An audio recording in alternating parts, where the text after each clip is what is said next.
یا دور بیش بینی ہم کہتے ہیں کہ دور کی سوچنا، اس کو بہت زیادہ اہمیت دی کہ اگر بندے کو کسی چیز کے بارے میں علم ہونا تو وہ اہم رول ادا کر سکتا ہے کوگنیٹو پروسیس میں. کوگنیٹو پروسیس کی وجہ سے ہی کیونکہ اس کی پرسنالٹی ڈیولپمنٹ ہونی ہوتی ہے.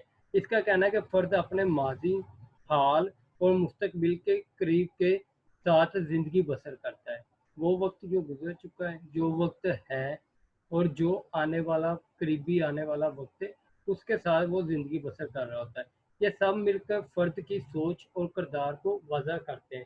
یعنی کہ جو ایک بندے نے پلان بنا لیا ہوتا ہے کہ جی وہ آنے والے وقت میں، آنے والے 1-2 سال میں گھر لے گا یا کار لے گا، یہ اس کا ایک پلان ہوتا ہے. یا جو وقت گزر چکا ہے کہ جی میں نے یہ چیزیں جو ہیں یہ گول اپنے اچیو کر لیے ہیں، آج میں پہلے سے بہت بہتر ہوں، آنے والے وقت میں یہ والی چیزیں بھی لے لوں گا. تو یہ ساری چیزیں جو ہوتی ہیں یہ ہمارے کردار کی نشاندہی کر رہی ہوتی ہیں اور ہمارے سوچ بچار کی سوچ بچار کی کو وضع کر رہی ہوتی ہیں، واضح کر رہی ہوتی ہے کہ ہمارا مقصد کیا ہے، ہم حاصل کیا کرنے جا رہے ہیں. جو ہم سوچتے ہیں ویسا ہی ہمارا کردار بن جاتا ہے. کامیاب پیش بینی کا انحصار ماضی کی یاد اور موجودہ صورتحال کی تشریح پر ہوتا ہے. اب کامیاب بندہ وہ ہوتا ہے جو ماضی کو اچھے طریقے سے، ماضی جو اس کا گزر چکا ہے اس سے سبق سیکھا ہو اور حال میں کی صورتحال کو وہ بہتر طریقے سے بیان کر سکتا ہو کہ اس طریقے سے اگر ہم کریں گے تو یہ والی چیز بہتر ہو جائے گی حال کے اندر. سمجھ آ گئی ہے؟ ابھی تک جتنا ہم نے جی سر. پڑھا ہے اس میں اگر کسی کو کوئی پرابلم ہے تو پوچھ لیں. سمپل ہے، اس نے کوگنیٹو پروسیس کو بھی پرسنالٹی کی جو ججمنٹ ہے یا پرسنالٹی ڈیولپمنٹ میں اہم ایلیمنٹ کنسیڈر کیا ہے. اس نے کہا کوگنیٹو پروسیس کو اگر ہم سمجھ لیں گے تو ہم شخصیت کے بارے میں سمجھ سکتے ہیں کہ اتنی ہی اچھی شخصیت ہوگی. کوگنیٹو پروسیس کو اس نے 3 حصوں میں ڈیوائڈ کر دیا تھا: پروٹوٹیکسک اور پیراٹیکسک اور سوینٹیکسک. اور پھر آگے فردر اس نے ان کو ایکسپلین کر دیا. اس کے بعد آ جاتے ہیں ڈائنامکس آف پرسنالٹی.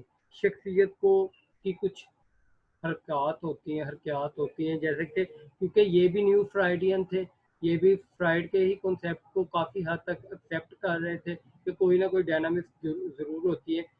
دیگر ماہرین نفسیات کی طرح سلیوان بھی شخصیت کو ایک نظام توانائی سے تشبیہ دیتا ہے کہ کچھ ڈائنامکس ہوتی ہیں جو کہ ہمارے اندر کے نظام کو کنٹرول کر رہی ہوتی ہے، جس کا اصل مقصد ایسے کام کرنا ہوتا ہے جو تناؤ کو کم کریں. اب اگر کوئی پریشانی آ گئی ہے، ڈر خوف ہونا شروع ہو گیا، انگزائٹی ہونا شروع ہو گئی، تو اس تناؤ کی کیفیت کو کم کرنے کا رول کس کے پاس ہوتا ہے؟ ڈائنامکس کے پاس ہوتا ہے. سلیوان کا خیال ہے کہ شخصیت کی تشریح میں توانائی کا وہی مفہوم ہے جو فزکس میں ہے. یعنی کہ اگر آپ نے کسی بندے کی شخصیت کی تشریح کرنی ہے نا تو آپ اس کی توانائی کی وہ بہتر طریقے سے جان لیں اس کے مفہوم کو، کیونکہ جو فزکس میں اس کا رول ہوتا ہے وہی ایک شخصیت کی تشریح میں اس کا کردار ہوتا ہے. لہذا اسے ذہنی توانائی یا سائیکک انرجی کہنا مناسب نہیں ہے. ہم یہ نہیں کہہ سکتے کہ ایک مینٹل انرجی ہے یا سائیکک انرجی ہے. تناؤ کے بارے میں سلیوان نے 2 ٹینٹیٹو جو حدود تھی وہ متعین کی، 2 فرضی حدود کو متعین کیا، جن میں سے ایک کا سراب ایک سرابد بد ایک سرا جو تھا اس کا، یعنی کہ ایک جو حصہ تھا وہ بد ترین تناؤ تھا پر مبنی تھا، اور دوسرا جو سرا تھا اس کا وہ تسکین پہ مبنی تھا. اگر تو آپ اپنے گول کو اچیو کر لیں تو اس کا مطلب ہے کہ آپ کو تسکین ہوگی. اگر آپ اپنے مقصد کو حاصل نہ کر پائیں تو اس کا مطلب ہے کہ بہت زیادہ تناؤ آپ کے اندر پیدا ہوگا. اس کا کہنا ہے کہ فرد ان دونوں انتہاؤں کے درمیان گھومتا رہتا ہے. کبھی وہ اس طرف چلا جاتا ہے تناؤ کی کیفیت میں، کبھی وہ تسکین کی کیفیت میں آ جاتا ہے. اسی طرح وہ لگا رہتا ہے. اپنے تناؤ پیدا ہونے کی وجوہات کیا ہیں، یعنی کہ انگزائٹی کو پیدا ہونے کی یا ٹینشن بننے کی وجوہات کون کون سی ہیں؟ سلیوان کا کہنا ہے کہ انگزائٹی پیدا ہونے کی 2 بیسک وجوہات ہیں. ایک تو ایسا تناؤ جو ادویہ کی ضرورت کے باعث پیدا ہو، مثلا ایسی ٹینشن، مجھے بھوک لگی ہے، میری یہ ضرورت ہے، اس کی وجہ سے اگر ٹینشن پیدا ہوگی، ایک تو یہ وجہ ہوگی. دوسری ایسا تناؤ جو تشویش یعنی انگزائٹی کی بدولت پیدا ہو۔ تناؤ دو طرح کے ہوتے ہیں، ایک تو ادویہ کی جو ضرورت ہے اس کو پورا کرنے کے لیے، اور دوسرا تشویش کی صورت میں پیدا ہوتا ہے۔ اب اگر وہ آپ کو خوراک، جیسے میں نے پہلے آپ کو بتایا کہ یہ دو ہیں نا، تو ادویہ کی ضرورت کیا ہو سکتی ہے؟ خوراک، پانی کی کمی، یا جسم کے کسی خاص حصے کی ضرورت کے باعث بیدار ہو جانا، کہ جسم کے کسی خاص حصے کو کوئی خاص ضرورت ہے تو اس کی وجہ سے جسم کے اندر ایک تناؤ پیدا ہو جانا، جیسے بچے میں چوسنے یا چبانے کی حاجت ہوتی ہے۔ طلباء کا کہنا ہے کہ ضروریات کا مرحلہ وار درجہ بندی یعنی کہ ہیرارکی کی جا سکتی ہے، اور اسی طرح اس کی تسکین بھی ہیرارکی کی صورت میں بیان کی جا سکتی ہے۔ مثلا برائی جو سب سے اوپر والا پورشن ہوگا، بلائی مدارج کی نسبت ذیلی مدارج کی تسکین پہلے کی جاتی ہے۔ اب جیسے کہ میتھرو نے ایک ہیرارکی دی، پرائمری نیڈ سب سے نیچے تھی، اور سب سے اوپر کیا تھی؟ Self actualisation. سیلف ایکچولائزیشن کی نسبت جو پرائمری نیڈس تھی، اس کی ان کو زیادہ اچھے طریقے سے یا زیادہ جلدی ہم پورا کرتے ہیں اور تسکین حاصل کرتے ہیں۔ ضروریات کی تکمیل سے تسکین پیدا ہوتی ہے۔ تناؤ کے نظریے کی وضاحت کرتے ہوئے سلیوان کا کہنا تھا کہ وہ توانائی جو تناؤ پیدا کر رہی ہے وہ تسکین میں منتقل ہو جاتی ہے۔ اب اگر ایک تناؤ بن گیا ہے، وہ والی جو توانائی، اگر اس تناؤ کو ہم نے ختم کر دیا تو وہ تسکین میں منتقل ہو جائے گا، اتنی ہی زیادہ ہمیں سیٹسفیکشن ملے گی۔ اس سے فرد کی ذہنی کیفیت میں تبدیلی واقع ہو جاتی ہے۔ ہاں جی، آ رہی ہے بات آپ لوگوں کو؟ سر پہلے آ رہی تھی، پھر اٹک گئی ایک دم سے۔ اب آنا شروع ہو گئی ہے؟ جی سر۔ بڑی مشکل سے میں نے دہار نیٹ پھر لیا۔ جی سر، آج تو پہلے مسئلہ ہے۔ اچھا جی، انگزائٹی کی ہم بات کر رہے تھے کہ جی اگر جسم کے مختلف حصوں میں جہاں یعنی کہ ایک تناؤ بن جاتا ہے، خوراک کی کمی آ جاتی ہے یا پانی کی کمی آ جاتی ہے، تو اس کو پورا کرتے ہیں تو ہمیں تسکین ہو جاتی ہے۔ اس نے کہا کہ جو ہائر نیڈز ہوتی ہیں نا، ان کو ہم بعد میں فلفل کرتے، پہلے ہم لوور نیڈ کو جلدی فلفل کرتے ہیں، تو تاکہ ہمیں تسکین حاصل ہو۔ اور جو تناؤ، جو انرجی یا جو توانائی تناؤ کی کیفیت پیدا کر رہی ہوتی ہے نا، وہی توانائی بعد میں تسکین میں تبدیل ہو جاتی ہے۔ اس کا کہنا ہے کہ اور تسکین میں تبدیل ہو جاتی ہے، جس کی وجہ سے ہماری جو ذہنی کیفیت ہوتی ہے نا، جب تناؤ ہوتا ہے تب ہم کسی اور طریقے سے پرسیو کر رہے ہوتے ہیں، ہم اداس ہوتے ہیں یا پریشان ہوتے ہیں۔ جیسے ہی وہ تسکین ہمیں ہونا شروع ہو جاتی ہے، ہم خوشی میں ہوتے ہیں، تو ہماری ذہنی کیفیت بھی تناؤ میں اور ہوتی ہے اور تسکین میں اور ہوتی ہے، تبدیل ہو جاتی ہے، جس کے نتیجے میں فرد شعوری طور پہ اپنی تسکین سے آگاہ ہوتا ہے۔ اسے پتہ ہوتا ہے کہ مجھے سکون ہو گیا ہے، اس وجہ سے اب میرا موڈ بہتر ہے۔ اگر ضروریات کی تسکین یا دیر تک بھی وہ حاصل نہ ہو سکے، اگر ضروریات کی تسکین نہ ہو سکے یا دیر تک وہ حاصل نہ ہو سکے، تو بے حسی اور مردہ دلی کی کیفیت پیدا ہو جاتی ہے۔ اس کیفیت سے بھی تناؤ میں کمی آتی ہے، کہ یعنی کہ ایک چیز ضرورت ہے آپ کی، آپ نے گول بنایا ہے، وہ اچیو نہیں ہوتا، اب آپ بے مدت سے یعنی کہ کیفیت ہو جائے گی، کافی ٹائم گزر گیا ہے، اس کے بعد آپ کو تسکین ہوگی یا نہیں ملا تو نہ سے۔ تناؤ کی دوسری وجہ تشویش ہے، یعنی کہ انگزائٹی ہے۔ یہ تناؤ کی ایسی صورت ہے جو تحفظ کو لاحق ہوتی ہے، یعنی کہ ایک بندہ اگر اس کو کوئی ڈر خوف ہو کہ پتہ نہیں آنے والے وقت میں وہ زندہ رہے گا کہ نہیں رہے گا، پتہ نہیں اسے آنے والے وقت میں کوئی اسے مار نہ دے، اس طرح کے جو خیالات ہوتے ہیں وہ بھی تشویش کا، تناؤ کا باعث بنتے ہیں، اور یہ انگزائٹی ہوتی ہے۔ یہ تشویش جو ہوتی ہے، یہ انگزائٹی جو ہوتی ہے، فرد کی ضروریات کو پورا کرنے کی صلاحیت میں کمی لاتی ہے۔ ایک بندہ جو پریشان ہوگا، تناؤ کی حالت میں ہوگا، تو وہ اپنی ضروریات کو پوری نہیں کر سکے گا، کیونکہ وہ کچھ بھی نہیں کر سکے گا، نہ اس کا اٹھنے کو دل کرے گا، نہ کسی کو بلانے کو دل کرے گا، نہ باہر جانے کو دل کرے گا، کیونکہ اس کے ذہن میں ہر وقت تناؤ رہے گا، خوف رہے گا کہ کہیں مجھے کچھ ہو نہ جائے۔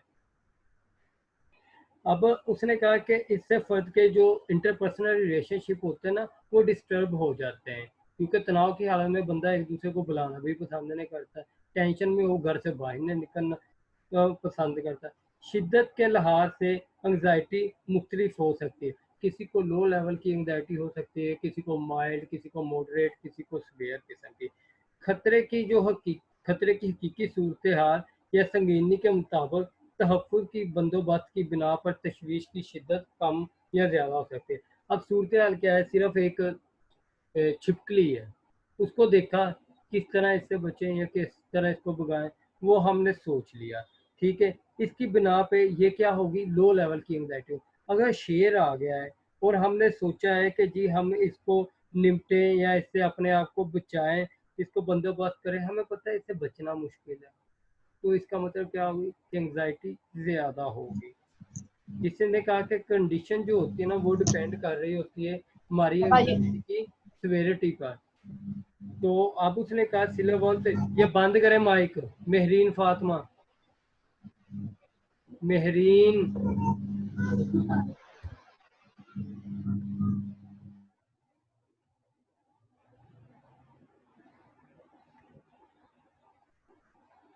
اچھا جی، اس نے کہا کہ جی سلیوان نے انگزائٹی کی مثال سر پر لگی چوٹ سے دی. سر کی شدید چوٹ میں فرد چکرا جاتا ہے، اسے کچھ پتہ نہیں چلتا کہ کیا ہوا ہے. گویا انگزائٹی فرد کو کنفیوز کرتی ہے اور اسے قدرے نسیان کا شکار بھی بنا دیتی ہے، یعنی کہ اس کے اندر کوئی ذہنی پریشانیاں ڈیولپ ہونا، چوٹ لگتی ہے، بندہ بے ہوش ہو جاتا ہے، لیکن اس کے باوجود اس میں ایک تشویش اور ایک انگزائٹی جو ہے وہ کافی حد تک سیویئر ہو جاتی ہے، جو اس میں بعد میں کئی طرح کے مسائل بھی پیدا کر سکتی ہے. اب اس کے بعد آ جاتا ہے انرجی ٹرانسفارمیشن.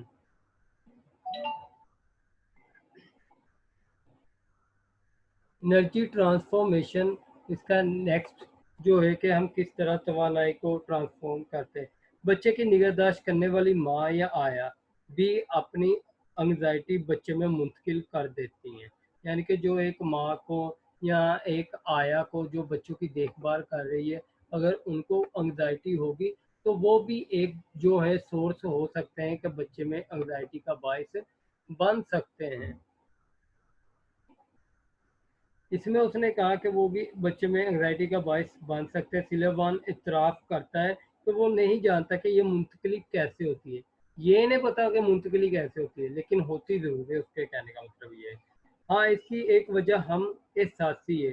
ماہرین نے نفسیات اس کا جائزہ لینا ہے کہ انٹرپرسنل جو ریلیشن شپ ہوتے ہیں وہ انگزائٹی کیسے پیدا کرتے ہیں. یعنی کہ اگر ایک بچہ جو ہے اس کی ماں اس کی دیکھ بھال نہیں کر رہے تو اس کے اندر انگزائٹی پیدا ہوگی، آیا دیکھ بھال نہیں کر رہے تو اس کے اندر انگزائٹی پیدا ہوگی. اب انگزائٹی تو پیدا ہوگی، لیکن انگزائٹی اگر پیدا ہو رہی ہے تو اس کا مطلب یہ ہے کہ انگزائٹی کے پیدا ہونے کی انگزائٹی تو پیدا ہو رہی ہے اس بچے کے اندر، تو وہ منتقل کیسے ہوتی ہے، یہ سوال تھا. لیکن سلیوان نے اس چیز کو تسلیم کر لیا کہ اسے یہ نہیں پتا کہ منتقل کیسے ہوتی ہے، لیکن وہ سے جو سائیکولوجسٹ ہیں وہ اس کام کا جائزہ لے رہے ہیں کہ آخر بچے میں جو تشویش ہے یا انگزائٹی ہے وہ کس طریقے سے منتقل ہوتی ہے. توانائی کام کرنے سے منتقل ہوتی ہے، کام کی نوعیت ظاہری ہو یا باطنی ہو، دونوں صورتحال میں توانائی منتقل ہوتی ہے. کام کرو گے تو توانائی منتقل ہوگی، ذہنی ہو یا عضلاتی ہو، مینٹری ہو یا فزیکلی ہو. ظاہری ہو، ظاہری سرگرمی کے علاوہ ادراک، یعنی کہ کوئی چیز آپ پرسیو کرتے ہو، اس کو ریمیمبرنگ کرتے ہو یا اس کے بارے میں تھنکنگ کرتے ہو، یہ ساری چیزیں اس زمرے میں آتی ہیں کہ کام ہو رہا ہے. سلیوان کا کہنا ہے کہ انٹرنل یا ایکسٹرنل جتنی بھی ایکٹیویٹیز اس مقصد کے لیے ہوتی ہیں وہ تناؤ سے نجات حاصل کرنے کے لیے ہوتی ہے. اس کا کہنا ہے کہ انسٹنکٹیولی جو ایک ہیومن بینگ ہے اس کے بنیاد جو ہے وہ موٹیویشن پر نہیں ہے، فرد کے کردار کی کوئی جبلی وجہ نہیں ہے، کوئی انسٹنکٹیو وجہ نہیں ہے، بلکہ فرد دوسرے لوگوں سے مل جل کے جو کچھ سیکھتا ہے ویسا ہی اس کا کردار بننا شروع ہو جاتا ہے.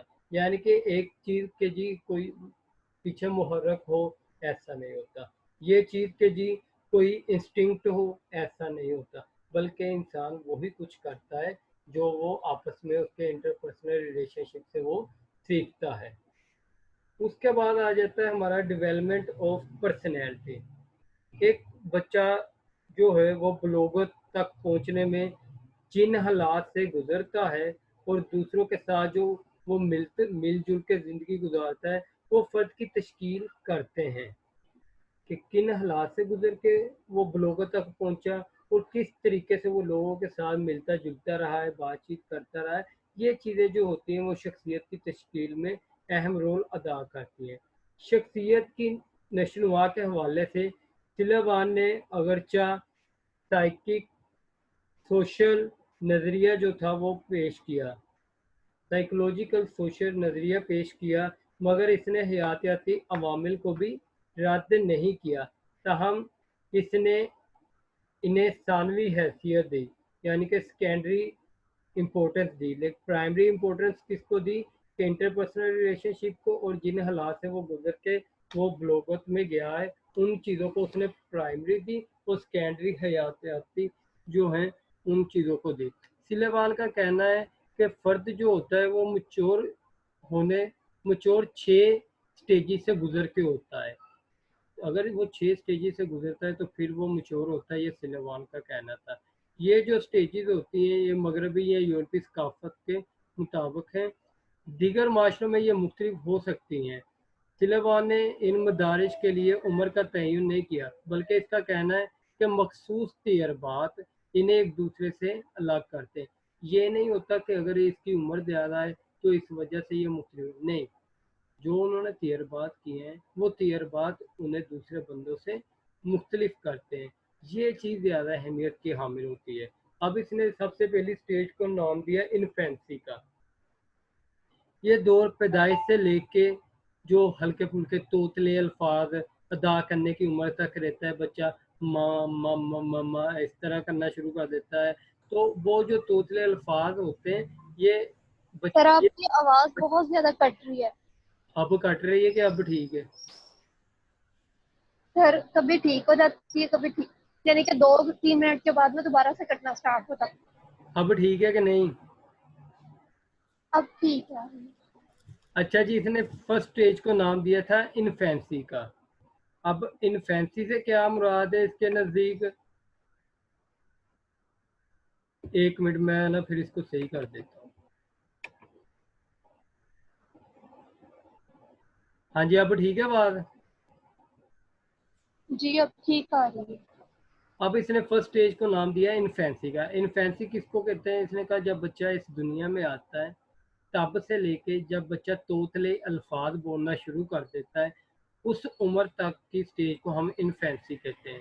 وہ مختلف تجربات جو بچوں کی نگہداشت کے دوران ماں باپ اس پر کرتے ہیں۔ اب بچہ جب چھوٹا ہوتا ہے نا، جب بچہ اس دنیا میں آتا ہے ماں باپ مختلف تجربات اس بچے پہ کرتے ہیں، بچہ ان سے مثبت یا منفی اثرات قبول کرتا ہے، اگر تو اس کے حق میں بچے کی فیور میں ہو تو وہ اس کو انجوائے کرتا ہے، مثبت لیتا ہے، اگر تو کوئی چیز ایسی جو اس کو پریشان کر رہی ہے یا اس کے رونے کی وجہ بن رہی ہے تو وہ اس کو منفی لیتا ہے، تو وہ اس کے اثرات کو بھی قبول کرتا ہے۔ اس سٹیج کے اندر جو اس کی کوگنیٹو ڈیولپمنٹ ہوتی ہے، اس مرحلے میں وقوفی نشوونما کا اسی جو سٹیج کے اندر اس کا جو کوگنیٹو ڈیولپمنٹ کا جو سیکنڈ پارٹ ہوتا ہے وہ شروع ہو جاتا ہے، جس میں بچہ ماں کا تصور بنا لیتا ہے، امیجینیشن کرنا شروع ہو جاتا ہے کہ ماں اچھی ہے یا ماں بری ہے، یہ تصور اچھی، مہربان، بے چین یا ظالم ماں کا ہو سکتا ہے۔ اسی دور میں ہی بچہ اپنے جسم کا ادراک یعنی کہ پرسیو کرنا شروع کر دیتا ہے اپنے باڈی کے مختلف پارٹس کو، جس میں وہ ہاتھ اور منہ، آواز اور کان، زبان اور ذائقہ وغیرہ میں ربط پیدا کرتا ہے۔ اب بچپن انفینسی میں ہی اس کی ذات کا نظام جو ہے وہ تشکیل پانا شروع ہو جاتا ہے، جیسے کہ ہم نے اسٹرکچر اور پرسنالٹی میں پڑھا تھا، اس کا سسٹم سیلف ڈیولپمنٹ کا سسٹم، اس میں یہی ہے نا کہ جو تجربات بچہ سیکھتا ہے اس کی بیس پہ اس کی شخصیت بننا شروع ہو جاتی ہے۔ اب اسی سٹیج کے اندر جو بچہ ہے وہ تجربات سیکھنا ماں باپ کی طرف سے اس کو مختلف طرح کے تجربات کا سامنا کرنا پڑتا ہے، جو مثبت بھی ہو سکتے ہیں اور منفی بھی، اور وہ دونوں کے اثرات کو چاہے وہ مثبت و منفی ہو ان کے اثرات کو قبول کرتا ہے، اور اسی سٹیج کے اندر اس کا دوسرا مرحلہ جو کوگنیٹو پروسیس کا ہے وہ شروع ہو جاتا ہے، جس میں وہ ماں کے بارے میں جو تصور بنانا شروع کر دیتا ہے، ماں اچھی ہے، ماں بری ہے، ماں ظالم ہے، ماں مہربان ہے، اور اس کے ساتھ ساتھ اس کا اپنے جو جسم کے مختلف حصے ہیں ان کے درمیان بھی یہ ربط قائم کرنا شروع کر دیتا ہے، جیسے ہاتھ، پاؤں، زبان اور ذائقہ وغیرہ، آواز، کان، یہ ساری چیزوں اس طرح سے ایک جو ہے سیلف ڈیولپمنٹ کا جو سسٹم ہے وہ بننا شروع ہو جاتا ہے۔ اس کے بعد آ جاتا ہے اس کی سیکنڈ اسٹیج چائلڈ ہوڈ۔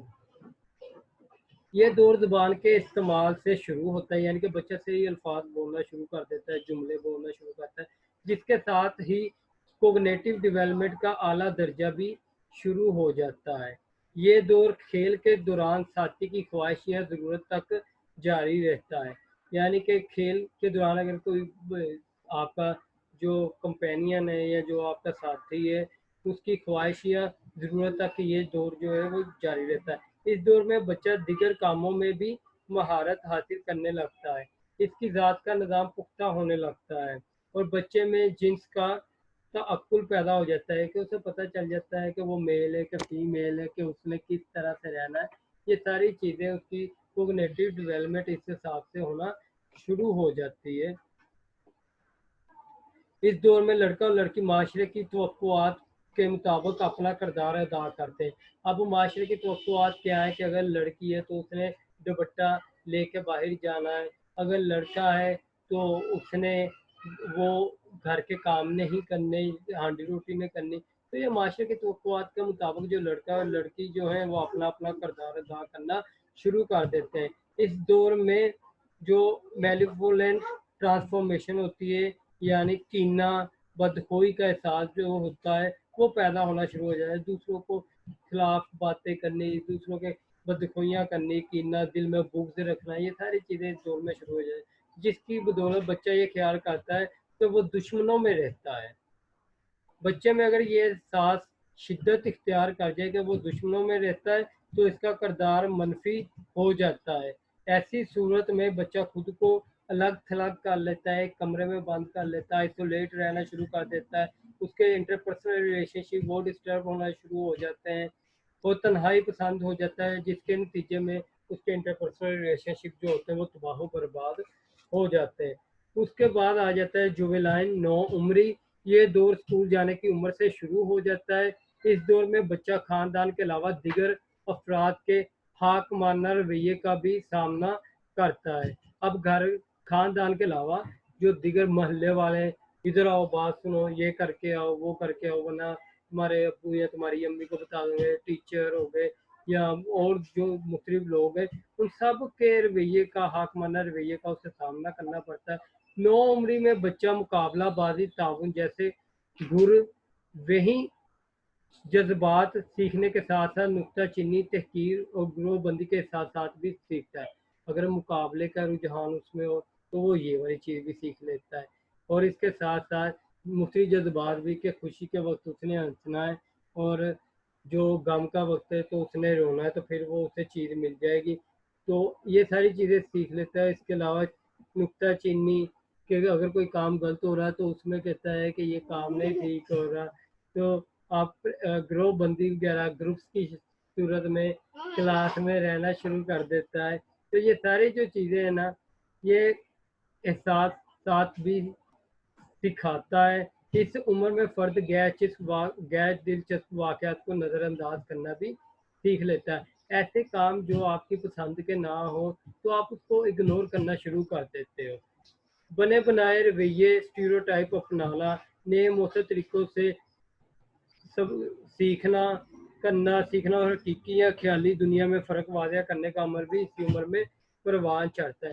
یعنی کہ ایک جو چیز آپ کے ذہن میں پہلے ہی آپ نے ہر چیز کو اسی طریقے سے وہ پرسیو کرنا شروع کر دیا، اسٹیریوٹائپس آپ کے بنے ہوئے ہیں کہ یہ ایسا ہے ایسا ہے، اور اسی طریقے سے وہ سبلیمیشن کا کنسیپٹ بھی اس میں یوز ہوتا ہے کہ بندہ اس میں کچھ چینجنگ لا کے، جیسے ہم کہہ رہے تھے کہ جی ایک کیا نہ کرو، میں نے کیا کیا ہے، میں تو پڑھا رہا ہوں، میں نے کیا کیا، سبلیمیشن کرنا سیکھنا اور حقیقی یا خیالی دنیا میں فرق واضح کرنا اسی عمر میں ہوتا ہے۔ اس کے بعد آ جاتی ہے اسٹیج پری اڈولسن۔ اس دور کا آغاز ہم جنس دوست بنانے میں آپ دیکھیں نا، جیسے آپ لوگوں